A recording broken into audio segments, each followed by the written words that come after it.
ang liliit ninyo. Ay, yung isa, pangit yung... Yan, puti. Kapatid mo yan. Kawawa, tinapon lang. Kawawa, yan. Ayan o. Babae ba? Ha? Wala siyang balls. Hindi ko rin alam eh. Lalaki? Maigi kung lalaki kasi para hindi dadami. Pero check mo na natin yung eyes. Yan. Napulot lang kasi yung nakapulot, di rin alam kung babae o lalaki. Ayan. Lalaki. Lalaki. Walang balls? Samantha pa naman ang ipapangalan ko sa'yo, tapos lalaki ka pala. Samantha. Pangalan mo dyan? Pangalan mo dyan si Pulot. Oo. Ay! Lalaki pala yan? Lalaki pala yan, kaya pala masungit. Ay, sungit naman yan. Ay, baby? Ay, may ano pala, may kuto. May kuto? Ay, ala, mahawa si Choco sa'yo.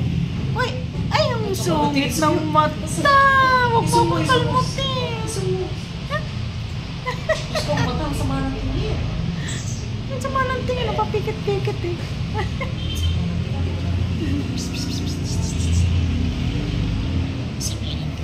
Ikaw, ang sama din ng tingin mo.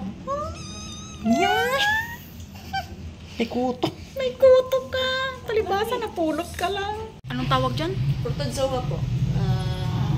Sila yung normal siya talaga sa mga pets natin. Sa Hindi naman pala yan delikado. Delikado lang siya pag mababa yung resistensya ng mga pets natin. Nagkukos kasi siya na pagtatae, pananamlay, pagsusuka. Yun yung nasa kanya. Kaya medyo basa yung pupo niya kasi bata pa rin po siya. Tapos medyo pain na yung gums niya. Bakit kaya? Medyo butla siya. Ang daming pulgas. Paano yan? Ito lang po, isa lang. Baka pwedeng linis-linisin yung kuya. Kahit Hindi punas-punas. kasi tayo pwedeng magbigay sa kanya ng yung Powder. spot on. Pwede yung powder. Pwede pa yung powder, pero yung pinaka-effective kasi is yung spot on sana. Pero hindi pa pwede sa kanya since wala siyang 2 months, tapos 800 grams lang siya. At least, 400 grams. At least 800 grams sana siya para mabigyan natin siya. So sa ngayon, quarantine muna siya, kulong siya, hindi pwedeng isali sa mga ibang pets sa bahay. For at least 14 days. 14 days So, lang. kulong niyo muna siya. Lagot. Kulong ka ngayon. Ikaw ang gagamit ng kulungan ni Axel. Bali, kung gusto niyo siya, hindi siya pwedeng paliguan, so punas-punas lang po. Kung hindi naman siya madumi. Pag nagugroup pa naman sila, okay pa sila. Yung sa ilong mo parang padiri. Baka nakuha niya lang sa environment niya. Kasi pati dito sa tenga may mga itim-itim pa. Baka pwedeng punasan, kuya. Medyo dry. Para pag inuwi ko malinis. Subukan po natin. Okay. Bumigat ka daw. Ang sabihin mo na may blood sa problema. Na ano? Yan yung mga problema nila. Kasi mahirap na, makakahawa yung mga. Pero hindi naman niya yan ilalabas pa. Hindi, sabihin mo muna parang ilan sa kanya. Ang isa dito, kaya mas recommended talaga siya na mag-powder kasi ang mga fleas natin, sila ang nagdadala ng itlog ng bulate. So, pag nakakain nila yung mga fleas na may contaminated ng itlog ng bulate, pwede yung mag-hatch sa tiyan nila, magiging bulate. Pero may powder ako doon ng Pick and Flea. Pwede sa kanya yun. Pwede naman po, basta huwag lang lagyan yung sa ulo. Hanggang dito lang siya. Dito. Dito hindi sa ulo. Kasi possible pumasok sa mata nila. Punas lang tayo sa ilong. Punas. May bago na namang ampon. May ano ba yan, Doc? May baby book? Cat book? Bibigyan naman natin siya sa ngayon. Para may ma-monitor din yung kanyang Sa ngayon, wala muna siyang baby book since hindi pa naman siya ma-deworm. So, after 2 weeks, ibalik niya para i-deworm na. Okay. Doon na tayo magbibigay ng baby book. Bali, doon naman is wala na tayong first visit, deworming lang. Ngayon lang ang may first visit and then may medication tayo. Anti-rabies niya meron din ba? Anti-rabies, pag 3 months ang mga pusa natin before natin sila mabibigyan. Yun ang pinaka-minimum pati sa aso is dapat at least 3 months sila. Bibili na rin ako ng pagkain niya. May dry na pagkain kayo, Doc? Meron, pero parang wala atang pang kittens. Ah, okay. Wala akong wet na pang pusa. Ayaw kasi ni Kisame ng wet eh. Linis tayo. Hindi talaga matanggal yung sa ilong. Wow. Itim talaga siya. Ito talaga yung parang oil ata na ano, na tumigas sa kanila. Sana mabuhay ka. Ngayon, Ayaw mo ng gamot? naway na. Ah, naglaway. Bukas ka na lang umaga ulit pagpapain. Ay, naglaway. Ayaw niya yung lasa, hindi siguro Ayaw. masarap. Ay, dinuwa. Basta mga ganitong antibiotic at antibiotic, ayaw nila. Ano yung lasa niya? Hindi pwedeng biglang after nito is magbibigay agad. So after 3 to 5 minutes, tsaka tayo magbigay ulit. Pero mukhang tinapon niya ang point 1. Magdagdag pa rin tayo ng point Bigyan 1 mo sa'yo. ng red food para pagdating. Nang? Bigyan mo ng red food para pagdating sa inyo kumain. Ayun, nainom niya. Uy, magpakabuhay ka ha. Hindi yung ganyan. Hinahina. Hmm? Ayan o. Babae ba? Ha? Wala siyang balls. Hindi ko rin alam eh. Lalaki? Lalaki. Ah, maigi kung lalaki kasi para hindi dadami. Pero mukhang check mo na natin guys. Yan. Napulot lang kasi yung nakapulot, di rin alam kung babae o lalaki. Ayan. Mukhang lalaki. Lalaki. Walang balls. Ah, Samantha pa naman ang ipapangalan ko sa'yo, tapos lalaki ka pala. Ano pangalan mo dyan? Pangalan mo dyan si Pulot. Oh. Ayan na siya, kumakain na. Yan.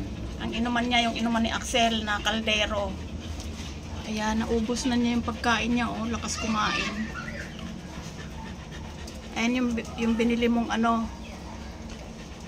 Ano ba yun? Whiskas. Mauubos na, oh.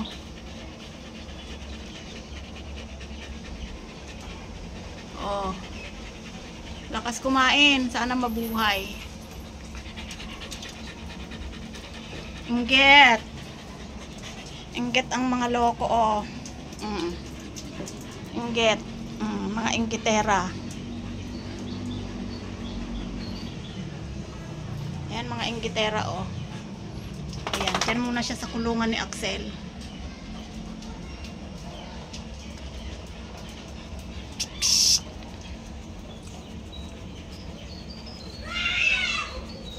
Ayan, nakauwi na siya, Samantha.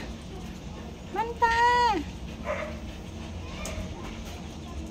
Yung isang inggitera, oh, pumasok na sa ilalim.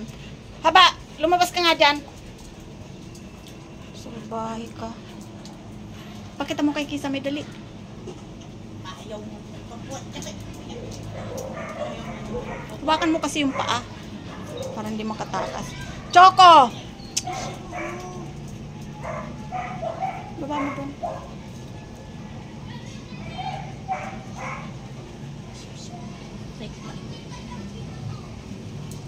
Hindi naman niya nakita.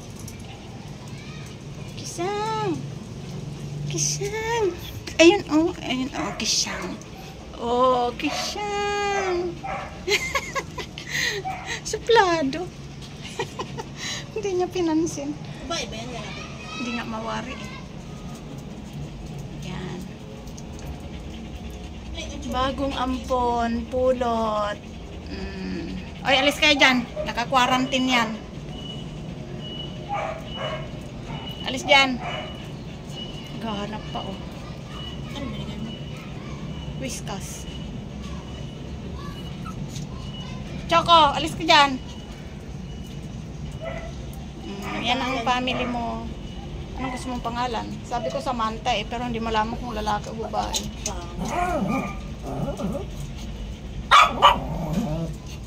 Hoy, Choco! Alis ka dyan. Ba't mo kinakahol? Halika na! Shh! Choco! Naka-quarantine yan. Halika dito. Kabago-bago niya, inaaway mo agad. Kawawa na nga yung Kitty eh. Ayan, juicy na agad yan. Juicy na agad. Ayaw niya ng dry. Gusto niya wet. Na? Ayan, busin mo yan. Busin mo. Ayaw mo na? May, ito pa oh.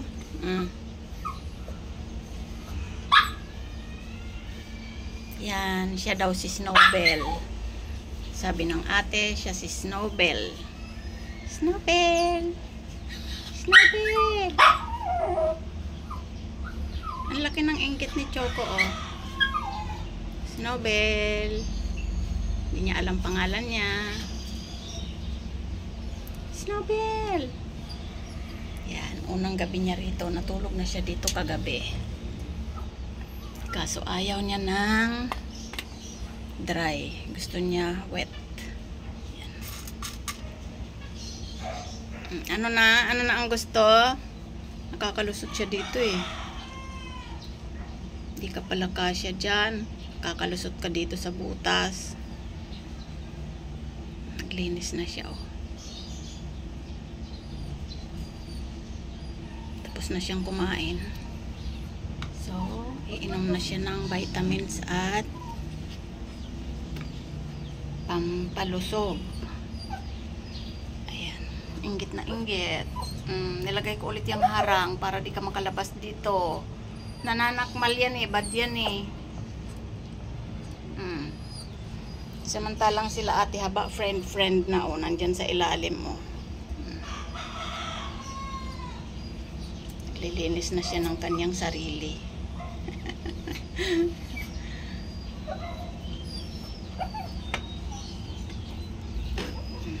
So ang pagkain mo dyan lang yan. Ayan yung inuman pa dati ni Axel. Ayan ang magdamag siya sa bag. Kasi nga itong si Choco, iyang si Choco, bad. Bad. Nananakmal yan eh.